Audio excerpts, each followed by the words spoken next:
Apa kabarnya? Bertemu lagi di Habatus Hidupku Bagi Kristus. Hai adik-adik, bertemu lagi dengan Ibu Yohana hari ini. Kita akan belajar di Roma yang ke-9 ayat 1 sampai 29. Wih, panjang ya. Seperti biasa Ibu Yohana akan berjuang untuk mensederhanakannya sehingga adik-adik paham untuk mengertinya. Paham mengerti malah dibalik-balik. Tapi sebelum itu, mari kita berdoa. Tuhan, kami mengucap syukur karena Engkau sangat baik, berkati kami supaya kami mengerti, memahami, dan melakukannya. Dan hanya di dalam nama Yesus kami percaya berdoa. Haleluya, amin. Adik-adik, dalam kehidupan sehari-hari kita terkadang mengalami berbagai macam rasa. Nano-nano kalau istilahnya. Kadang sedih, kadang senang, kadang juga biasa saja, kadang-kadang bersemangat, kadang-kadang lemes, tidak bersemangat, kadang-kadang juga rasanya membosankan, tapi kadang-kadang wah hari ini seru. Rasa itu begitu banyak terjadi dalam hidup kita. Bahkan terkadang juga kita menghadapi masa-masa yang tidak enak dalam hidup kita. Mengapa kita mengalami hal seperti itu? Terkadang kau juga bertanya, bukan hanya engkau, Ibu Yohana juga kadang bertanya, kenapa sih Tuhan kok diizinin seperti ini? Kenapa sih kok aku bisa sakit? Kenapa sih aku harus mengalami hal seperti ini? Ini kan gak enak, aku pengen seperti dia. Aku pengen hidupku berlimpah, tidak mau kekurangan. Atau adik-adik kadang-kadang berpikir, aku pengen pintar tanpa belajar. Loh, kadang-kadang pemikirannya begitu ya. Tapi apa yang terjadi? Kenapa Tuhan izinkan ini semua? Apa Tuhan gak sayang ya? Tuhan katanya sayang padaku, tapi kenapa Tuhan izinkan ini terjadi sih? Adik-adik kadang-kadang ngomel seperti itu enggak? Yuk kita baca satu ayat di Roma 9 ayat yang ke-18.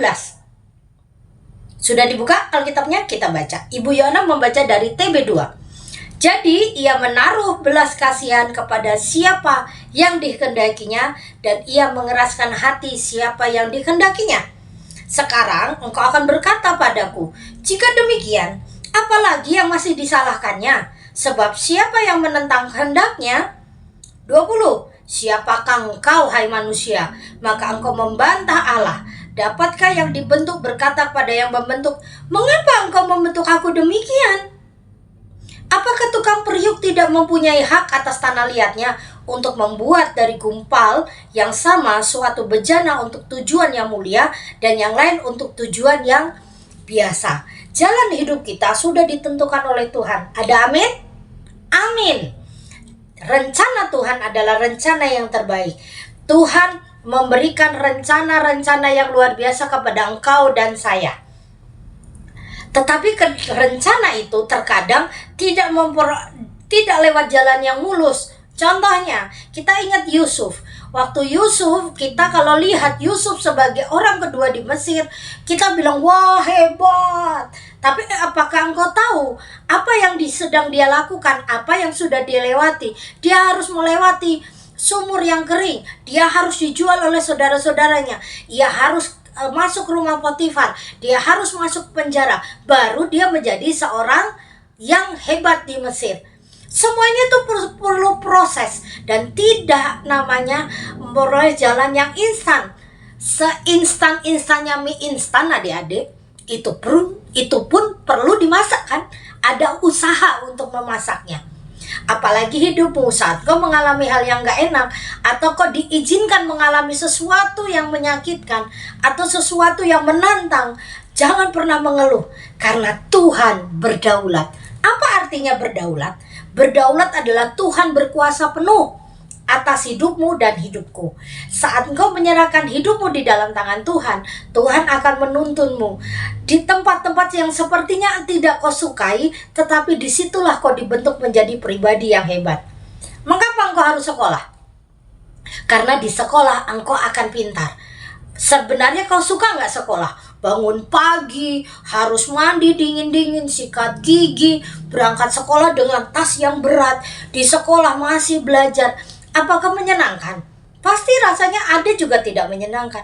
Tetapi itu proses yang kau lewati supaya kau jadi hebat. Bisa baca tulis, bisa mengerti berbagai macam ilmu, bisa bersosialisasi dengan teman-teman, sehingga kau menjadi pribadi yang hebat. Semua rencana yang Tuhan tunjukkan padamu, dituntun Tuhan di tempat-tempat yang terkadang kau tidak sukai, itu sebenarnya membentuk kau menjadi pribadi yang luar biasa. Jadi jangan mengeluh. Tadi Tuhan bilang, Alkitab tadi bilang, apa hakmu untuk mengeluh? Belajarlah adik-adik untuk tidak selalu mengeluh, tapi belajarlah berucap syukur karena Allah berdaulat. Saat engkau menyerahkan tubuh jiwa rohmu di dalam tanganku Tuhan, engkau akan dibentuk oleh Tuhan dengan caranya. Walaupun caranya kadang-kadang membuat kita menangis, membuat kita sedih, membuat kita tertawa terbahak-bahak, tetapi cara Tuhan pasti yang terbaik. Tidak ada namanya Tuhan itu tega sama kita, tetapi cara Tuhan kadang susah untuk kita pahami ya. Tapi belajarlah bertanya pada Tuhan, kalau Tuhan izinkan ini terjadi, tolong berikan aku kekuatan. Ajari aku untuk tidak gampang mengeluh dan ngomel, tapi mengucap syukur. Ingat baik-baik adik-adik, Allah berdaulat. Mari kita berdoa. Tuhan, terima kasih karena Engkau mengingatkan kami untuk tidak gampang bersungut-sungut, tidak gampang ngeluh, tidak gampang ngomel, tetapi kami banyak bersyukur karena Tuhan berdaulat. Apapun yang terjadi dalam hidup kami, asal Tuhan yang memimpin, kami akan selamat dan diberkati. Dan hanya di dalam nama Yesus kami percaya berdoa. Haleluya. Amin. Sampai bertemu lagi di Habatus, hidupku bagi Kristus.